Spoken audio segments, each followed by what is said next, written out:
One of the matches that stands out to me on Super Week is Team Solomid versus Curse. They just have a really good rivalry. Kill him. I just really like the way these teams match up with each other. There's a lot of similar plays in the jungle, like the aggression of St. Vicious versus the support jungler of Odd One. Those teams match up really well with each other, and I want to see it play out again.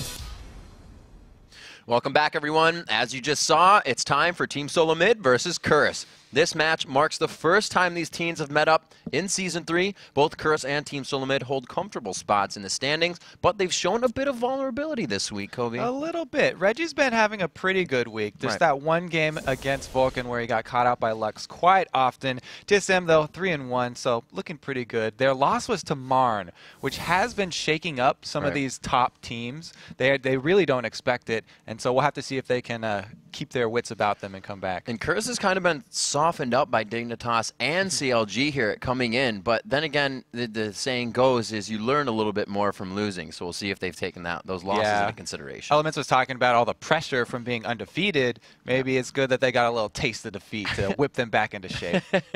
Now, a lot of you have been waiting for this matchup, but nobody is looking forward to it more than the guys of Curse. Here's why.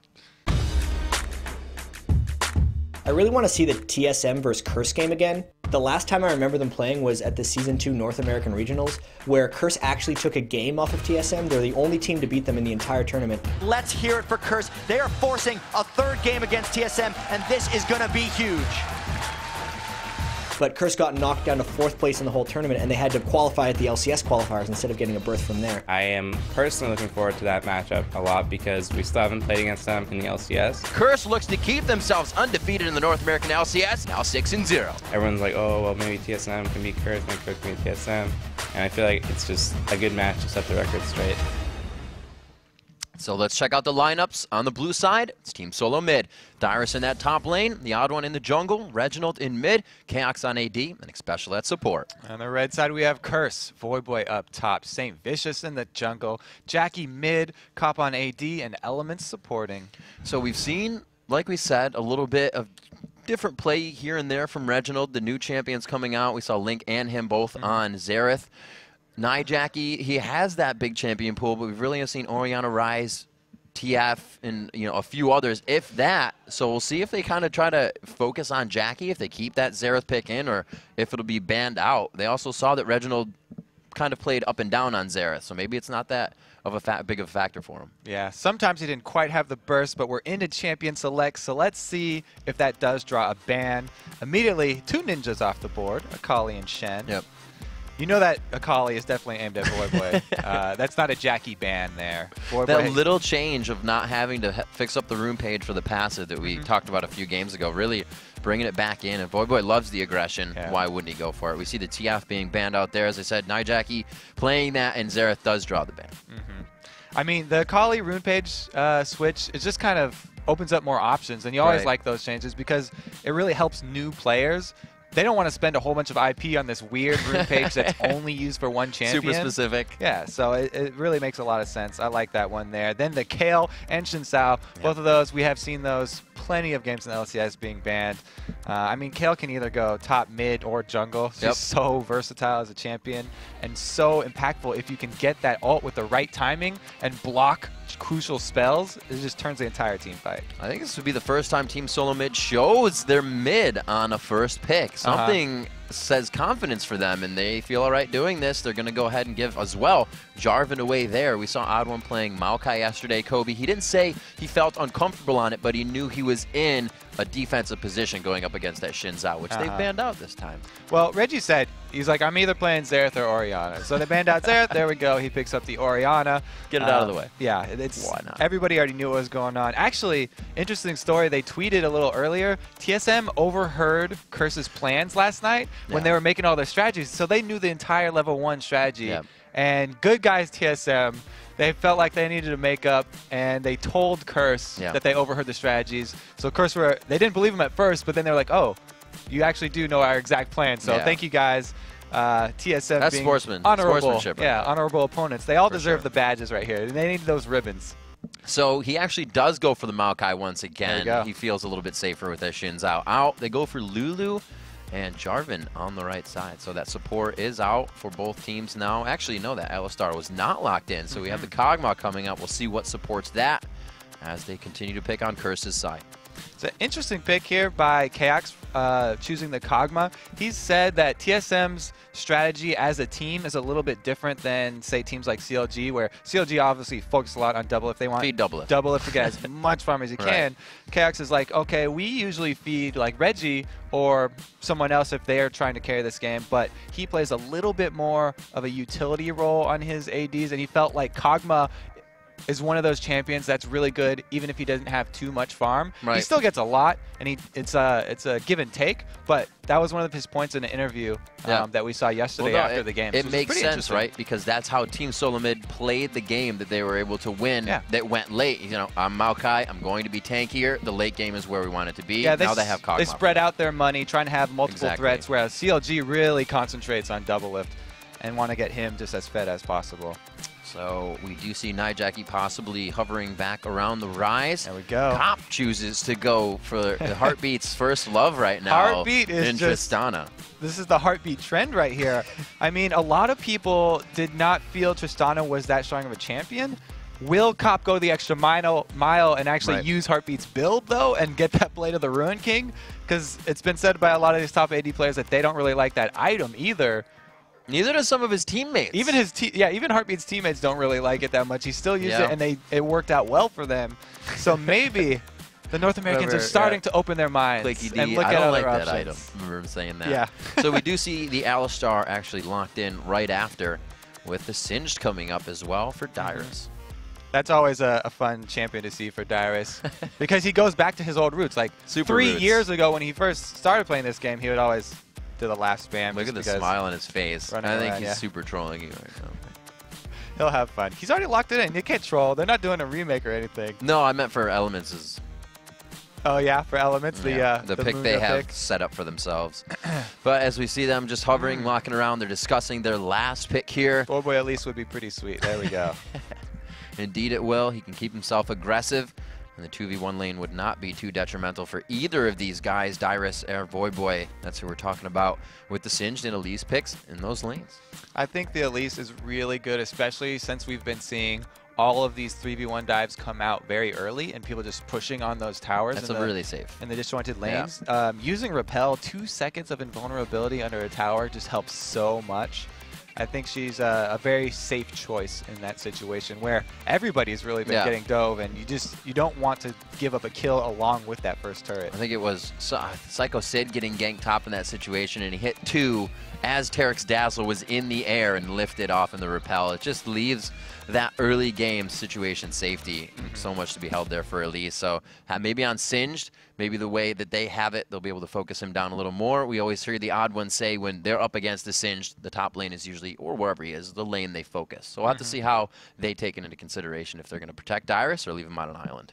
And it was interesting, we were just talking about how TSM usually likes to have a lot of threats on their team, but it looks like it's going to be a Protect the Cogman comp because Maokai doesn't add a lot of damage, Alistar doesn't add a lot of damage, and Singed, the way Dyrus builds him is usually just super tank so that he can run around, cause havoc, and take a lot of hits. So he's not going to build too heavy AP, so that's not going to be a lot of damage there. They're really going to be relying on Chaox and Reggie to do pretty much all of the damage. Well, if Dyrus can't be takey, then he can't laugh enough, and that defeats the purpose of Dyrus playing Singed. Dyrus definitely wants to get super tanky, and he has a teleport, so the split pushing with Singed is really strong because you can proxy very easily. He's one of the earliest champions. You can proxy with him before he's even level 6 if you have Ghosts. Right. So we look at the matchups. We did see that, you know, Shinzao is a little bit more aggressive, and Jarvan can do the same as well with the abilities that he can get over. But we're going to see that, you know, it's Maokai versus Jarvan now. How's that factor in for the Odd One this time? He's obviously still have to be a little careful being Maokai. You know, Odd One is a huge fan of ganking middle. That's why he loves Maokai so much. He partners with Reggie just so well. They seem to, they don't even have to communicate that much anymore. They just know each other's playstyles so well. And Twisted Advance is such a great early ganking tool for that mid lane, which is a lot shorter. And usually, in the past, people didn't expect ganks mid quite as often, but coming up against Odd One, people have actually used that against him. Like we saw Crumbs kind of bait him into ganking, and then they turned into a double kill for Scar, and everything went downhill after that. All right, so we're going to get this one relocked back in and get Dyrus's masteries into what they need to be, because he realized these guys know down to that last point, whether it says 35 or 36, he's saying there's not a right point in my mastery, and they want to get that full advantage. Hotshot did it without runes. So I don't know, you know. Maybe could have just gone hard mode. Hotshot's a bigger man than Dyrus in this situation. Hotshot doesn't care if he doesn't have runes. They decided to go with it anyway. But yeah, every little mastery point counts because these two teams are so evenly matched. This is going to be a very close game. I'm guessing. I tweeted right before this, and it was pretty much just acronyms. It was either flooded with Team Solo Mid or flooded with a bunch of curses. And these guys were ready to see him play. It's been the first time this season. I love the fact that we can still say that about some teams. After we're 4 weeks in, and we're like, these guys haven't matched up. And you kind of scratch your head, and you're like, really? Like, you guys didn't? Well, actually, that's really cool. I'm glad it happened that way. So it's really cool to have that factor here. These two teams now about to create a story for themselves for the rest of this season, and now the first time they meet since that North American Regionals, or at least in the tournament setting. Yeah, and it's especially interesting that TSM actually told Curse that they knew about the level 1 strategy, because I really want to see how Curse handles that. Yeah. Because they could do a very similar strategy, just go to a little bit different of a bush. But since TSM already tipped them off that they know, will they just be completely passive, ward up all the entrances? It's kind of a mind game even telling them that you know what their early game was. And we see all the players getting themselves ready. We can see them in the lobby there. Champion Select has come back on their screen, so they're going to go zip, zoom, fly right through that, get themselves selected back in. I'm surprised, again, we kind of saw Hecarim a little bit, and then he went back. It's players kind of like flavor of what's working for them. How aggressive do they really want to play? We saw Xmithy on it a lot, and he got banned out, so he kind of felt more comfortable switching back onto something else. It's cool to see that these guys can kind of bring it out for a few games and then put it away and not be like, no, actually, I've kind of focused on that all week, and if I don't have it, we're in big trouble. Yeah, it's been said many times that the top teams are so versatile. They have a lot of champions to pull from. So if they feel like one of those champions has already been caught onto and they know what you're going to do when you choose him, they will not go back to that champion. I said it yesterday, but the quote by Reaper D was just so good. He said you can gain a lot from disorder in League of Legends, and so he never has his team do the same thing in multiple games of a tournament. So when people are researching them, they don't see a pattern. You have to keep changing up little things so that you don't leave a pattern for other teams to track, because then they can predict your moves and just destroy you, like TSM would have done if they didn't tell Curse that they knew the level 1 strategy. They'd been like, oh my god, how did TSM know to wait in this bush? They just got an ace at level 1. And even yesterday, somebody said, I don't want to name somebody because I don't want to give miscredit, but they were saying that, you know, we can train for 4 days, and we're kind of training on the fact that we're saying that person isn't going to learn a new champion. If they do, we're up creek, you know, this is going to be bad stuff. So that's what they go on. Sometimes you have to say, we have 4 days. Hopefully they don't go in and just learn the crap out of this champion. Or they said, you know, we're in a bad position. And that's kind of scary, right? For as much as you can play against anything or retaliate to a change mid-game, that's something that can completely throw you off. Yeah, and especially if two teams learn the same champion simultaneously. Like we saw Xerath came out from both CLG and TSM simultaneously out of nowhere pretty much. That could have disrupted their entire stream strategy. Like, they have been practicing this in kind of secret, and they thought nobody would expect it. And then all of a sudden, your opponent picks the champion that you thought was your wild card, your little hidden secret. That could definitely disrupt everybody. But, of course, everyone was paying attention to Solo Q. I believe you interviewed Reggie, and he gave a shout-out. That man Jew taking up the Xerath and making everybody play it, I guess. We'll have to see now hopping into the game.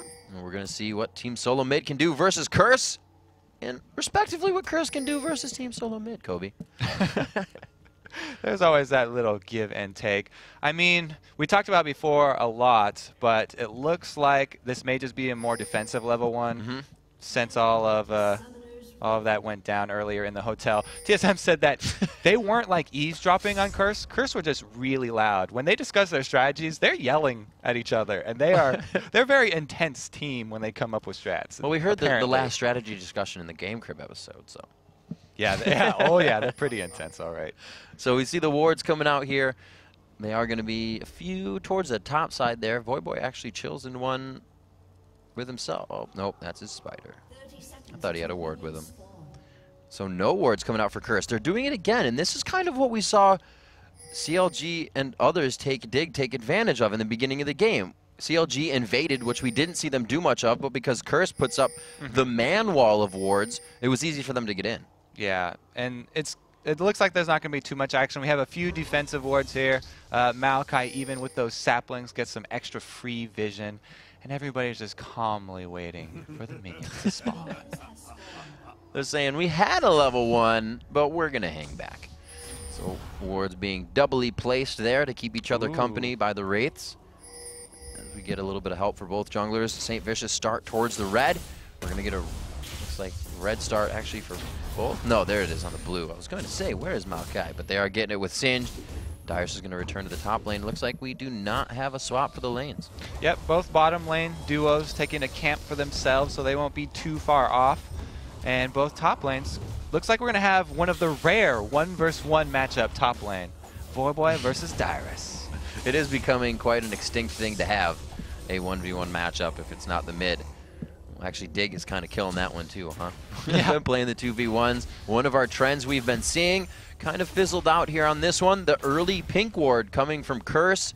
We've seen the early pink wards coming out before as well. I believe TSM did it to Vulcan in their first game and were able to come up with a kill due to that factor. So I'll have to see if that plays a role for them. It is placed in their defensive bush, so it wouldn't help anything right away unless they get pushed into that lane. Saint finally coming up with his blue as the odd one now starting that red. Yeah, I like how he throws out that defensive sapling too, just to see if St. Vicious is invading, because he is known for his very early invades. As they see him with this ward coming bottom, immediately they tell though, and he knows that they saw him. So some information gained there from Curse. Well, no, never mind. Maybe he didn't learn. He's coming back right on the ward. Oh, he's maybe just trying to play the time on this now one. Now he knows back for sure. Just got to double check those. Right? See if they make a move, what the tell is, and he definitely saw it back into his own jungle. Now this actually gives the odd one a little bit of comfort, and where, you know, St. Vicious is going to be, that 3-minute gank would be the time if those 2v1 lanes were swapped, that they would have been meeting down here. So both in their respective positions are going to have to figure out where it is going to happen next. So reading each other's minds is now going to come into play. Yeah, Dyer's actually doing an early recall, wants to go buy another ward to protect him because he placed his first one so early. He was expecting Saint to start blue, go red, and then immediately gank top. But he just wanted to go refresh that. He uses his teleport already too. So that's a fairly big cooldown that's just used to get back to lane so that he can be comparable in CS, even though he went to buy that extra ward already.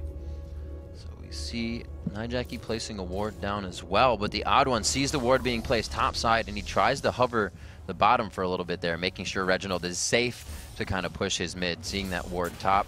So everybody just playing very cautious right now, Kobe. We can see them each giving each other help. Yeah, and the other thing about Darius's play right there is that Voyboy saw him come back with a fresh ward, so they know that he has this ward, and Saint walked right through it. Ooh. They actually land the cocoon anyway. Can he get this on here? St. Vicious looking. He flashes in for the slow, and they're trying to just connect on this one. The last in, the execute coming from Voyboy. First blood and a very patient top gank. Ooh, even with Darius buying a very early level 1 ward, placing that, and then going back using his teleport for his second ward, still loses the first blood to a St. Vicious gank walking right through the tri-bush. Great job there, Reginald, pushing out Nijaki here. He's actually trying to stop him from backing as well. The advantages are trying to be pushed in every lane if they can gain them at this point. We're only 5 minutes in here. That first blood to Voyboy could make him very scary. He has had great play throughout the LCS so far, and is definitely one that if he gets those early kills can help to carry Curse through the game.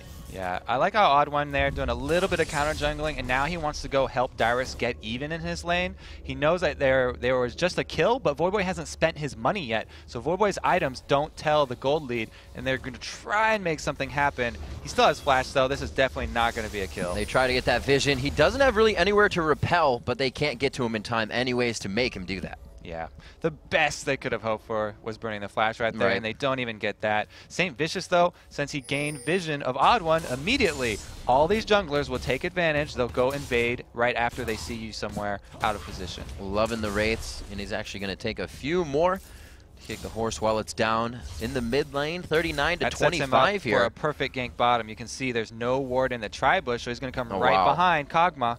He knows exactly what's going on. So it seems like upper hand on the Odd One as it kind of focused in the top lane. Chaos getting hit up there. The Glitter Lance didn't fully hit, and they don't get the slow they wanted onto Chaos, but he is forced out of that engagement. Great pulverize there by Xpecial. He got all 3 champions, so they burned the flash off of Kog'Maw. Still a successful gank, so he's a little bit more vulnerable now. They're going to have to place more wards in the bottom lane, the lane wards as well as the river wards, because Jarvan can gank you from so many angles. We always say you need to get vision on all possible entrances to your lane if you are summoner spell-less. Saint looking to hover on the top side. No wards actually down there right now. So he could have gone in quite easily and done something on Xpecial, but knowing there is not a Chaos down bottom, Xpecial could still be flashing out of the situation, so it may be wasted time. They may wait for him to come back. Rise backing again in mid. Nijaki picking up the tier to start off against the Chalice. Great job by Reginald to stay ahead in the CS there in lane as he continues to push that down and be aggressive with some wards. They're trying to get the vision on Saint. It's like the Odd One is saying, I think he's got a little too much on me. They're moving, and we need to get vision on Saint. Well, that was another ward that was actually seen placed by Curse. They know that Reggie just put a ward there, so now Saint can actually use that and just work around it, maybe pull a jump over that Baron pit wall and come through the river. There's a little bit of vision open. The Odd One, though, camping on that pink ward, it's actually making Lulu play pretty far back. Just see them all patiently waiting in the bottom lane. It's so calm between both teams right now. After the few ganks we just saw, Cop gonna kind of try to walk out here. Will they draw it in? No, they're gonna put their own pink ward in, and he gets the kill. That's so on unfortunate. The pink ward. The Odd One doesn't even go for a twisted advance. He just wants to get all 3 hits, and that's a huge, huge gain for them, because that's a lot of vision. There it is. They're going to try to get it and it just wastes another pink ward for elements. So now he only had 1. He's got 1 left there. Yep. We'll have to see. Nijaki does. Oh, looks like Reginald went back. I was going to say roaming already, Reginald, but no. He just goes back, refreshes the flask, picks himself up a pink ward. So they're again still putting a little bit of pressure on Nijaki in mid. We haven't seen a twist in advance from Odd One, but he has been sapling throwing to keep it safer for Reginald than it usually would be.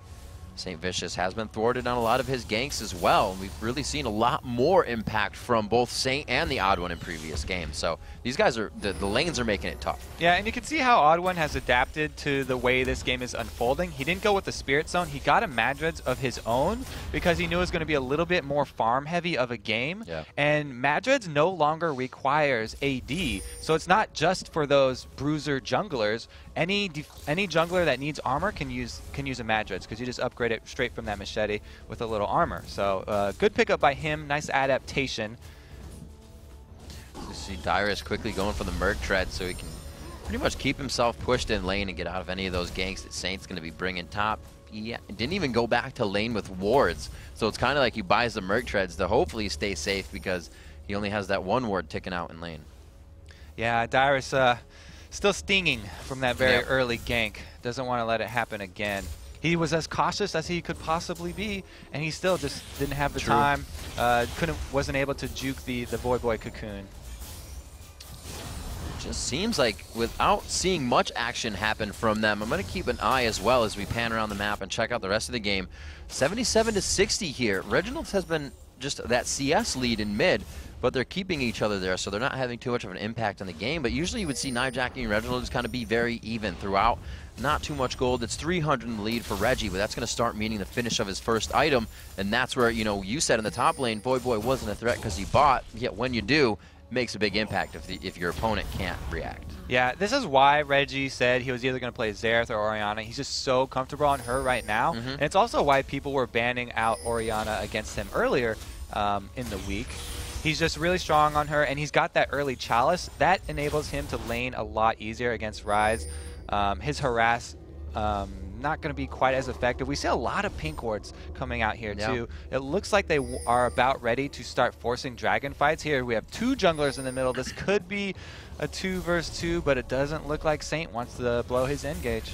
And you know, that really helped for the odd one right there, because the ward that St. Vicious is walking over right now was placed, showed that Wraiths weren't there. The top jungle was clear, so the odd one knew to hover around the bottom side and wait for what was going to happen, because nothing was going on with Dyrus top. That lane is pushed. He knew exactly where the gank was coming. Yeah, and Saint's pretty okay with the way this game is going, just farming up, because he did upgrade once again into that early Wriggles. There we go, finally some the action. dash and the teleport coming in as well, the forward brush. Here comes Nijaki on Rise. They lock down Chaos for their 2nd kill, and Curse looks to keep this one going. Xpecial throws on the ultimate, and he looks to be a bit too tanky for him to grab it, but they do lose one. St. Vicious finds himself in trouble. The flag toss, but Reginald pre-flashes it. He called exactly where Saint was going on that. Can he still get the damage down? The sapling to Raditz! Oh, he gets him! Touchdown, sapling! Oh, amazing job. Odd One Junior right there, taking out St. Vicious, the little sapling baby. And you're right, Reggie, he knew exactly what Saint was going to do. He just acted upon it a little too early and knocked himself up. He could have gone flash over just a little second later and he wouldn't have got that knockup, but it didn't matter because that little sapling biting at St. Vicious' ankles, able to pick that one up. And the gank bottom that Jackie just teleported on that ward, that was the last few seconds of that ward. So that gank just worked out perfectly timed, and the ward actually disappeared before they had even finished that gank.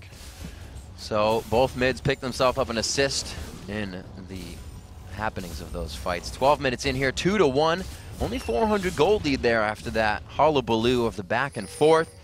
104 to 84 CS in mid, so Reginald is still finding that CS lead. However, Nijak, he teleported out on that one, so he's definitely going to get a little bit bigger of a gap going towards Reginald there. The assist, like we said, coming in. The Wriggles finished up on Jarvan, and yeah, like you said, those pink wards were up, so the dragon pressure is going to be happening soon.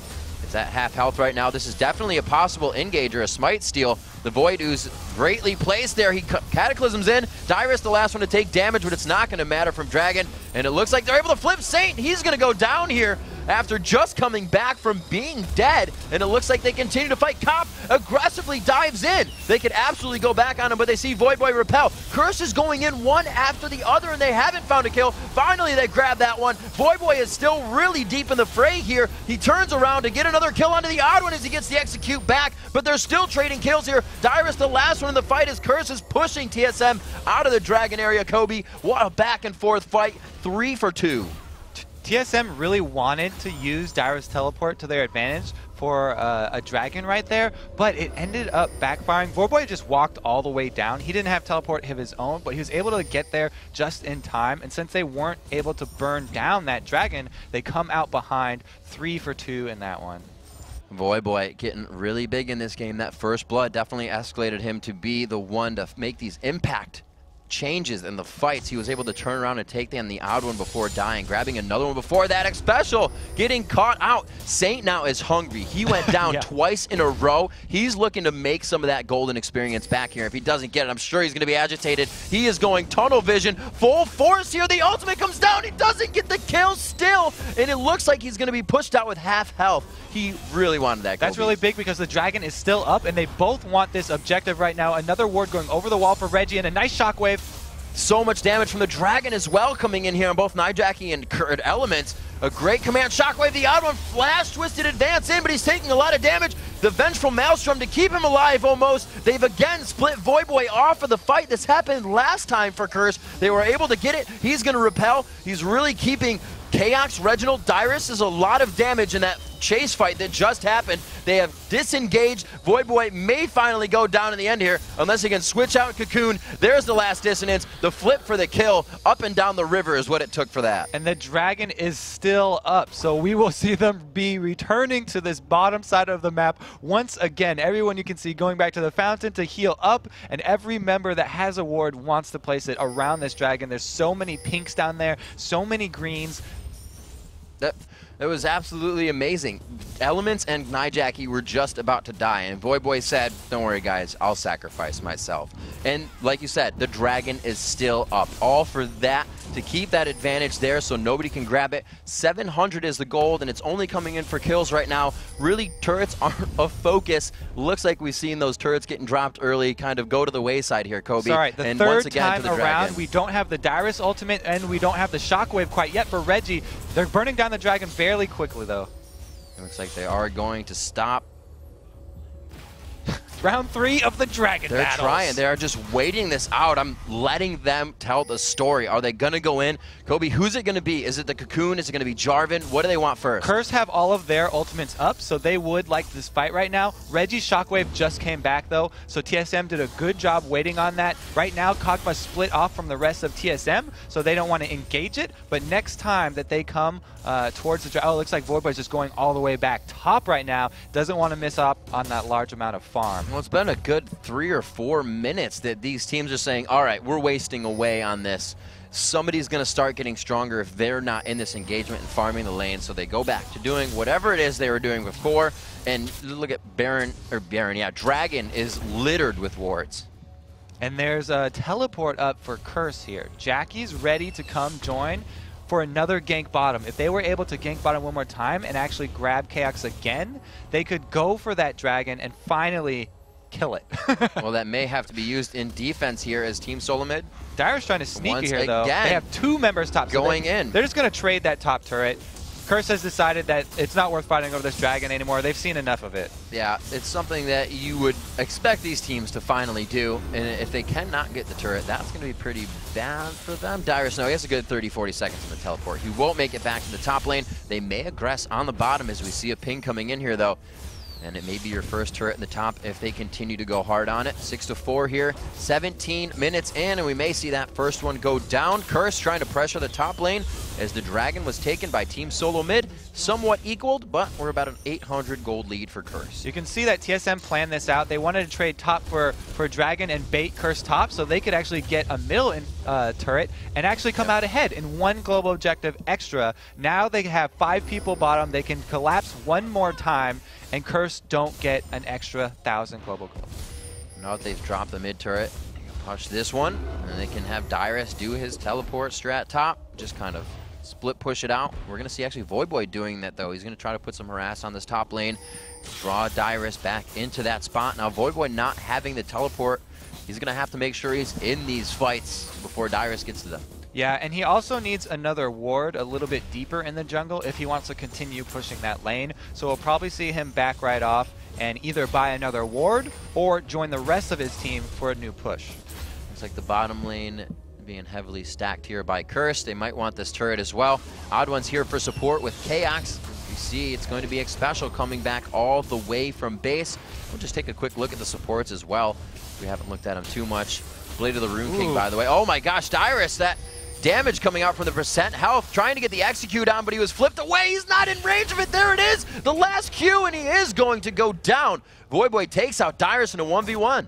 Dyrus is getting beat up by Voidboy over here. It looks pretty painful, and they dive in onto the Odd One. They do dive the Odd One. That Blade of the Rune King chunking away on him. Can they get the kill? Looks like the Lulu ultimate pops them up for enough. Sustained tankiness under the turret. X-Special is going to be the next one to go down. The ult doesn't last forever, Kobe. And they find a few more kills to make it 9-4. Very nice play there by Curse. And like you said, Cop actually not only taking Heartbeat's champion, but taking Heartbeat's item as well. Yeah. That Blade of the Rune King being built out. They just like that damage, the active as well, giving you a little bit of burst, giving you a little bit of assist Chaos to the team. going to chase this one right Why now. not? He's got a full mana bar. They have Living Artillery, Home Guard, teleport Dyrus in. He's hitting laugh. He gets knocked up against the wall, so that was great by Cop to kind of crowd control him, but they are still going to be able to wreak havoc in this one. Cop one-on-one with Chaos right now. Cop showing the authority, and he tries to move in. Chaos calls for help from Reginald, and it looks like he jumps, flashes back out, and he may be able to make it here. One more Living Artillery. Does he have the range? It's not on full upgrade. Oh my goodness, you know Reggie wanted to go follow that up, but it's a good thing he didn't run headfirst into Voidboy, because Voidboy is a beast right now. He could definitely 1v1 Reggie. Good job getting out of there. Yeah, Voidboy just had a Giant's bout, those boots and his Haunting guys. So we went blasting one into the ability tome, and then he just completely finished that item. So the Ryla's now on Voidboy. These fights are definitely going to be a lot easier for them to just stick to. They'll be able to Glitter Lance, keep them in, St. Vicious can get in and lock him down. The fight composition for Curse getting pretty scary here. We look at the other items coming in. Looks like Dyrus is trying to piece together a lot here to mitigate everything that's going on. The lockout of the Iron Solari definitely going to help in that fight phase that Curse is so ready for.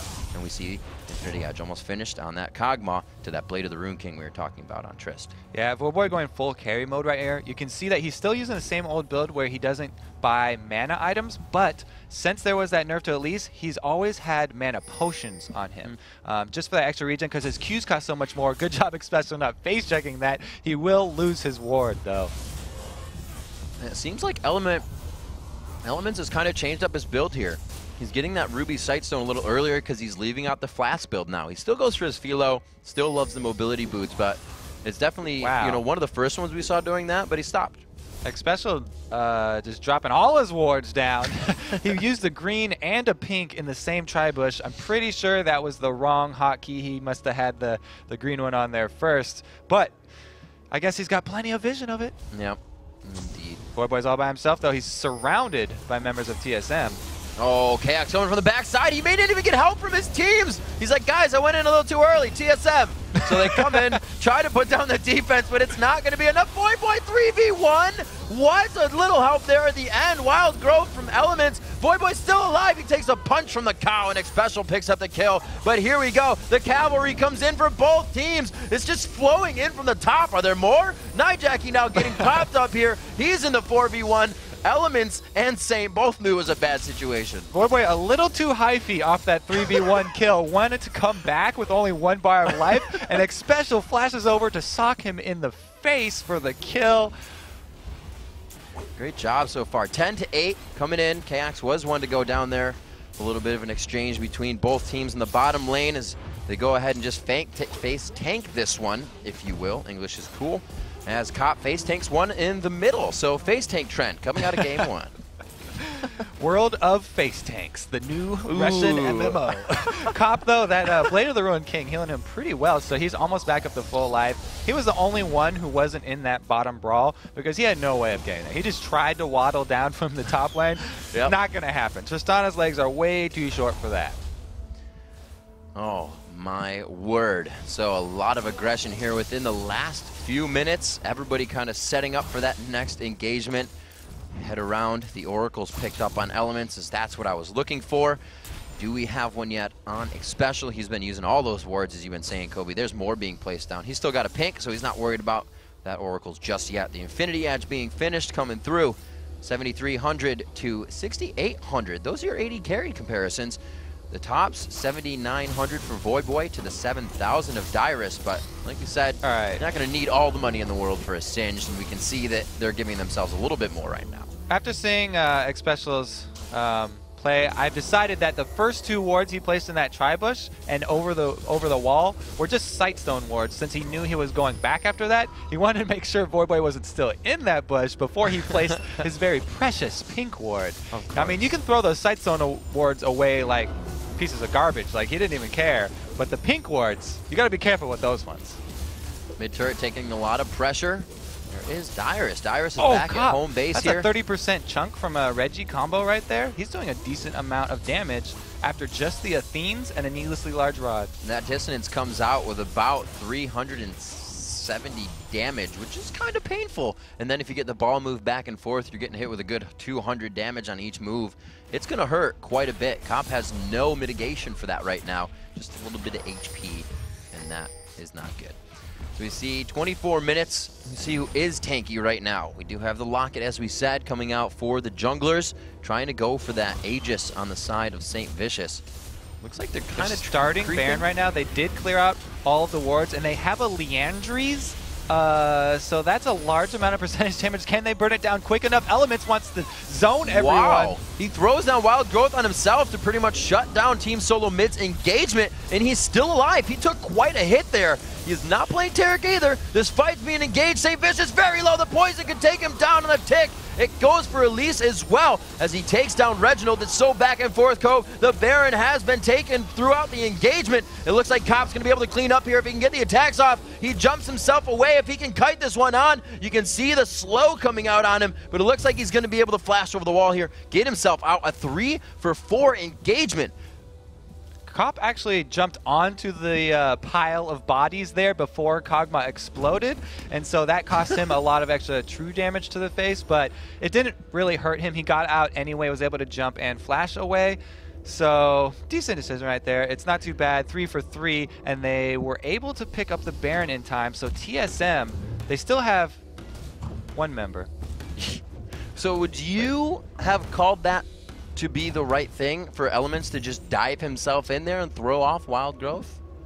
Yeah, we're going to need a replay of that because it was pretty complicated. I'm pretty sure Elements only knocked up 1 person with his ultimate, but he had the right idea here. See, he got Odd One. That was the one he was trying to get, so he couldn't get in there and smite steal it. And they know that St. Vicious not always the best with his smite protection, and so that's why they want to get that one out there. But the way this fight plays out, KX, you can see walking back a lot back and forth right there. When he finally stands and fights, he actually does way more damage. So if he had been auto-attacking a little bit more instead of that few extra steps that he took, it might have turned a little bit different. TSM, though, they feel pretty good how that one came out, even though Curse were able to pick up the Baron. Cop super duper aggressive with Tristana. I mean, you do go jumps for kills, but he jumps in when they're like 75% health. You're definitely not getting the kill out of the jump. He's really leaving himself in the fire there. So basically, after TSM, there was no chance for them to steal that Baron since they got the knock-up on the Odd One.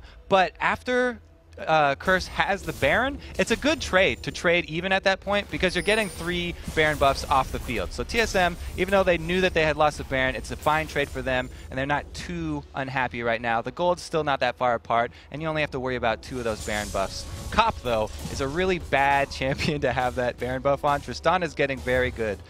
Very strong right now. And this is the match that everybody wanted, Kobe. 27 minutes in, 13-12. The gold lead, minimal. Almost 300. It is 300 gold. 3-3 on turrets. Both teams neck and neck. We saw a 3-minute dragon dance attempted 3 times. The Baron finally went down. We have that coming back up probably next 5 so minutes. It's going to be a wait until that time. Not many people get to use it, as we saw that fight just go on forever. We had a replay of. We'll have to see who can really break the tilt next. Voyboy looking to be quite aggressive here. That Rylus, this is why they got it, to keep everybody in there. They get the engagement just off of that cocoon. Reginald finds himself going down here. The Cataclysm to lock everybody in. Odd One cannot get to his team to help. He is just forced to stay on Saint. And it looks like KX can throw out some damage here. The Rune Prison onto him. They try to lock up Cop on Tristana, and he's going to be hit up quite hard. Diving back out of this one, TSM finds a little bit of a lead here. Saint forced to back. We see him in the corner with no health. And it looks like TSM's able to chase out Curse on this. Another, oh, it looks like they were even going into the base here. Cop actually going to scare him off. But yes, the Rylai's a big pickup. I think the combo here from Curse was talked about way before the game started. They were planning on doing that early Baron all along. That's why they have so much percentage damage. You can see the Blade of the Ruined King plus Leandries. Most of it's coming from those 2 builds. As soon as they got those 2 items, they went for the Baron very early. A nice play by them, and they also used the percentage damage of Elise's just kit that's built into her. I really like that play, a little extra step up. Tyrus really is just throwing things together now. Love his build. Yeah, 2 extra Negatron cloaks to deal with all of that magic damage, the percentages.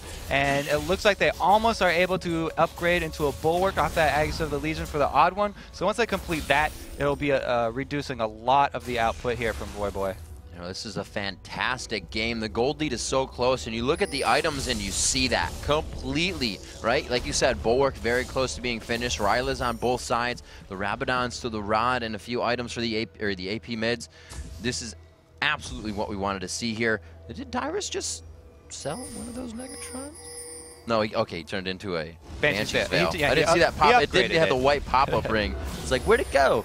So we see a little bit of pressure here on the Dragon once again. Xpecial only took a few attacks from Voyboy, and he's already down to 75%. Well, Voyboy's harass is best on full HP targets because Leandries does current health, and so does his Q. So his first hits are going to look really, really big. And he has to go into Spider form to execute, but they do want to fight this Dragon. It's at half health right now. We'll see who wins the Smite Wars this time. Saint putting himself in range to get it, and it's actually going to go to Chaos. The Smite is down for Odd One. Saint didn't get to throw his off. He's in the back of the den now, and TSM doesn't want this engage. They want to back off. They know Cop still has Baron. Great job there by TSM to grab Dragon. They have plenty of goo to disengage right there. Both Kog'Maw and Sitch throwing it down. Curse does not want to chase through that poison. A good choice by them to back off because Dyrus also has that Rylai's Crystal Scepter. Poison going to slow you as well. Whichever team is able to kite better is actually going to win these long, drawn-out engages. And from the team fight before, I had to say, since they targeted Reggie first, he actually got off a decent shockwave. Even though you're getting the AP carry out of the game first, he's still able to get off his ultimate at least and still have had a big effect on that fight. Well, let's take a look, like you said, at the supports earlier, since there's not going to be too much, hopefully, in the next few minutes here. We see Alistar going Locket of the Iron Solari, Boots of Lucidity. And then you have a little bit of mana regen and magic resistance with the Chalice, the Boots of Mobility. What are you going to want more in your fight? You're going to want Knockouts Pulverize on that cooldown with heal? You're going to want the slow, kind of turning people into cupcakes in the shield? Well, Elements is a really, really big fan of grabbing those mobility boots on every support. Right. He loves being engaged. He loves taking a lot of the early punishment and then backing out before he dies. It's just, especially on like Lulu but we and just Tarek. saw it in that attempt, right? He threw himself in there. Exactly. Elements is a frontline support. He's a very melee support. He likes to be in there fighting, doesn't want to be in the back just healing people. So that's really him as a player. It really fits his personality, and that's the way that he plays. Again, TSM wants to siege up. It's interesting that they don't go for the top lane over here because the outer turrets are still standing. And if you can grab that, the extra map control around Baron helps out a lot, but also the 1,000 global gold is nothing to sneeze at either. Well, 975, but plus you get that last hit on the turret. It's a bad pass. This is really interesting from Cop. He has completely skipped that lifesteal. Well, somewhat, right? And then he just goes for damage. Last Whisper even straight after that. He does not completely skip the lifesteal. He first item, Blade of the Ruined King, is a ton of lifesteal.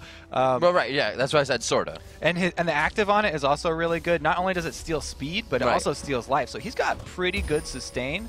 And he could just pelt people over and over. In the end game, the Blade of the Ruined King is really nice because more damage, the higher, the more health that people are building, and you still have that active for people that dive on you.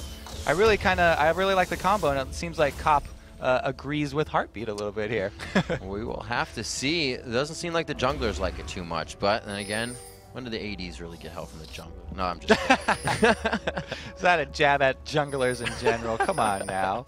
So, the words to be cleared out. Oracles will leave for Elements as well as we pop over to him real quick. Yes, he does, so they're going to be clearing out the Baron Boogie. About to begin, Kobe, and this could really put one team over the top for the next push. I don't think we're going to see full inhibitor Nexus turrets, but it's definitely going to make that map advantage factor. We're going to see a second tier turret going down, probably for TSM. Curse is to get this, and maybe even an inhibitor. Yeah, they're rushing middle right now to pressure Curse, so they have to get back and defend. The outer turret, they're going to keep on losing a few more CS up in that top lane. Nice engage. Here it comes in. He actually goes way deep in the backside. Chaos is forced there, but he gets the protection from Reginald. Reginald goes down as he puts himself in the middle of the fight, but he gets everything off necessary. The damage onto Chaos. Cop is left alone on the outside to just throw this out. Nijacki and everyone else doing a great job of just tanking the damage, and it looks like Curse comes out big on this one. TSM running. Yep, they're going to chase down Special here. St. Vicious not going to give up. They do get the knock up onto Dyrus, but he has that Rylai's Crystal Scepter. There's a Pulverize, a flash over the wall into Repel from Void Boy right away, getting themselves back in the advantage of this fight. He knows that Rylai's going to connect, and he pushes him over the wall. Unfortunate on that one. Oh, good guy, Cop, giving a little booster lift to Dyrus over that wall. He says, we don't want to take you down. We feel bad. Thanks for telling us about that level 1 strategy you knew, but we're going to go grab Baron. Home guard boots coming in for Odd One as well. Once they get back onto the map, they're going to need it because Curse is going to be right at that front door. It looks like they may try to actually go onto this. Dyrus is going to be a one-man army here. Can he do it? It looks he has the health to wreak havoc in this. He won't be able to get it. I'm surprised he didn't try and flip it, but after they can just focus him 4v1 now, he may go down here. The teleport coming in from one side. Nijacki, last hit professional. Perfect play by Jackie right there, coming at the exact right moment with the teleport. Finishes off the kill. Thought he was going to get away. Whoa, that's close. Good job, Jackie. Kill very, very much secured right there. Dyrus, yeah, he made good use of those home guard boots. He tried to scare them off, but Curse were not scared at all. No. They knew they had those percentage damage builds I was talking about with the Leandries plus the Blade of the Ruined King, and Elisa's kit, it just burns down that Baron so quickly. It looks like Chaos is taking a page out of that as well. Yeah, he's gone with the cutlass at least. Yep. Let's see what he does for himself with that. Let's take a look at the CS, which we haven't looked at too much. And with a 2,000 gold lead in the favor of Curse, kind of makes you wonder how 253 of Dyrus stacks up to 197 of Voyboy, or 239 of Reginald stacks up to 186. That's absolutely crazy. It's really the kills that have started to come in for Curse that are just escalating that gold lead. Well, I talked about at the beginning where the two main damage dealers for TSM are KX and Reggie. Like, that's where all of their power is concentrated. Wes said in that interview they usually like to spread it out. They really concentrated it this game, and Curse noticed that they're focusing Reggie first, and as soon as they get him down, they immediately go on KX. And after that, there's really not much left from TSM to be scared of, and they just chase down everyone. So Cop using his ultimate there. Let's see if he gets himself in a sticky situation of this next fight. Again, face tanking the turret. They put the shield on him. It's going to be enough to take it down. They have eyes on the inhibitor turret now. This is the one that becomes more dangerous. That crowd control of Team Solo Mid can just knock them into a funneled position. Curse would not be able to help themselves. But where are they? They're kind of on the backside here. Everybody was either buying or getting back from the lanes. They lost a turret with no contest. Saint's going to go in. Wow, Saint going to the back line. Once again, he finds Chaos. The Shockwave goes sombrero style and doesn't get any damage out. Xpecial running out with the red buff on. They tried to put a lot of damage onto him, but wasn't too much. They back off. They know to play cautious now. They're not going to put themselves in a scary position. Yeah, this is textbook Curse. They don't want to dive anymore. They have been really, really careful with their play in the LCS lately, and they feel that they know that they have the huge advantage right now that they just got, and they want to go spend all that money. They'll come back, just pillage the rest of the jungle, easy red buff steal and easy dragon right here, and then they can return at a later date. There's not much that TSM can do with that time to change the outcome of the fight. So it comes down to it now. We're getting to the late game, Kobe. Does TSM have the option to wait this one out? They're not against the same team they were last time. There's different factors in the scaling with what Curse is bringing to the table. Can they still wait this one out? That is really their only option right now. They have to wait it out. They have a Kog'Maw, so that's great. True. And like you said, he went for that Blade of the Ruined King as well, getting it as a fourth item instead of the first item, but it is going to help him out a lot because it does do that max HP damage for the late game. It's just, it doesn't look like they have the necessary engage. We saw the Shockwave missing there. If that Shockwave misses, that is a huge amount of CC and damage for their team. Since Reggie was built as actually the second main damage dealer, that's a huge spell, and if they miss that, then the team fight is pretty much lost unless Curse make a similar mistake and miss a lot of their spells. Another trend coming in, first game of the day being the longest here. These teams completely battling it out. A nail-biting 40-minute match between Curse and TSM as they meet in the first time of the LCS here. And they are definitely putting it all out on the Summoner's Rift. Nothing to chance, but everything to gain from these teams on this win. You can see that Banshee's Veil from Dyrus. He's trying to just kind of waste a spell here, see if they can find an advantage, get something out of Voyboy and flip him in. Cost the repel, get them off this turret. Like you said, it's waiting for them now. Dyrus did go that full tank build that we talked about. Pretty much only damage coming from his Rylai's Crystal Scepter, and it's not really annoying Curse as much as it needs to because they have that upgraded Bulwark. They've got a decent amount of magic resistance on a lot of people. Cop is level 18 now, so he's at the maximum range for Tristana, over 700. The top lane getting destroyed as well. Minions doing work for Curse right now, and they have no worries about this push. Middle lane is all the way up to the inhibitor turret too. They have every lane super push. All they really have to do is be patient and wait right here. They're forcing TSM to do this engage. Oh my gosh, a perfect amount of crowd control, and no, you're not going to do that coming from Curse. They almost had it, right? Voyboy was right there. They were going to get the flip and try to deter the pressure, but they had everything set in motion to stop that from happening, and Voyboy, Dyrus rather, couldn't even move.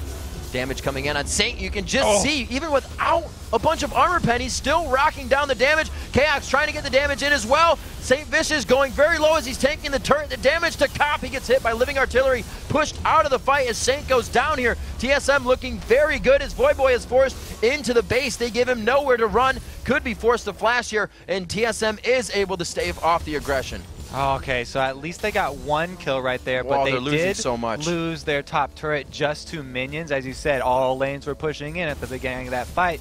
So we've shown there's a little bit of hope for TSM. They have an endgame Kog'Maw. Yeah. That he like we said, and I mentioned in the beginning as it just went crazy, he doesn't have that armor pen yet, and he just rocked down Saint, Locket. He has Wriggles, he has the Bulwark for his team. They are going full stack now. These guys are coming to full build, and that's scary. If he is able to grab that last Whisper from a few bounties he grabs in the next few minutes, it's going to be that 1-2-3 shot Kog'Maw. So after that check right there, Curse are definitely thinking we needed to secure our map control at this point. We opened up their base, we cracked that sucker like an egg. Now we need to pick up an Oracles and ward around Baron once more because there's only 30 seconds, 35 seconds left on it. And if they're able to secure another Baron, then they can come in fresh with that Baron buff. There's only one outer turret left. They can even force a free fight without taking any damage at one of these exposed inhibitors if they want.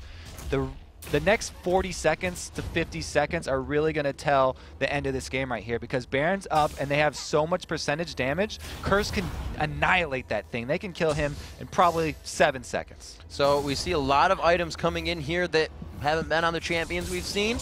We have that Golem Stone, or Spirit of the Ancient Golem coming out on Voidboy for the Elise top, the Captain's Boots, as these guys are really trying to give themselves that advantage going on to St. Vicious. We've seen the Seraph Embrace come out a few times, as well as the Mikhail's Crucible, Watch how which fast isn't in this one. Two-man But yeah, percentage damage look at the kills damage Baron. they're absolutely able to do.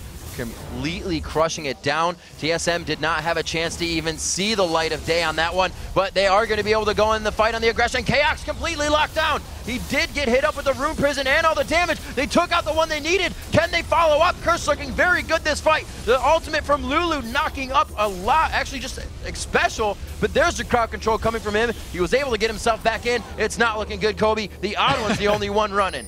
It's not looking good at all, but the odd one does escape through the back there. He's just going to save a little bit for his KDA, and it looks like Curse are going to take an inhibitor, rush straight onto those Nexus turrets. You can see how much this endgame Tristana was doing right there. St. Vicious and Voidboy dived right onto Kog'Maw and were murdering him in the back, while Cop was pelting the front line of TSM. And they just killed everyone at the same time right there.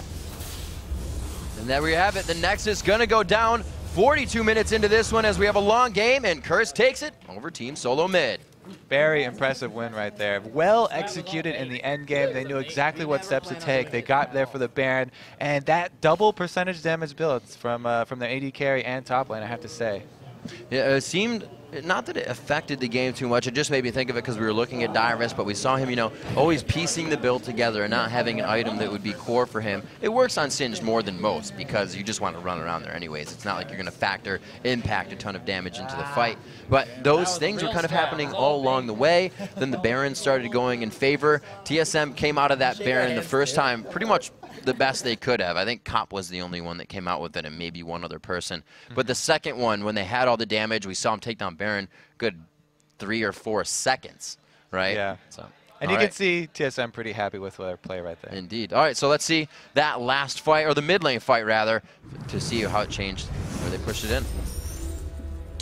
It looks like they're just going to, they're marching in on this inner inhibitor to turret, and then St. Vicious gets a nice knock up there, immediately goes for Reginald once again. Voidboy following up really well. Those two are perfect divers. Voidboy again uses the repel. Second target is Chaos. Immediately, 1, 2, those 2 damage dealers are out of the game. From there, Curse has nothing to worry about. You can see Hop doing a little leapfrog right there, jump after jump, kill, reset, kill, and now they do the long chase over here on Xpecial and Dyrus. Get a little knock up, a little bit of slow. Xpecial does a good job right here, trying to knock them off, but Voidboy, with the flash over the wall into a repel, secures it with his Rylai's Crystal Scepter slow. Cop right there, giving him the boost over the wall.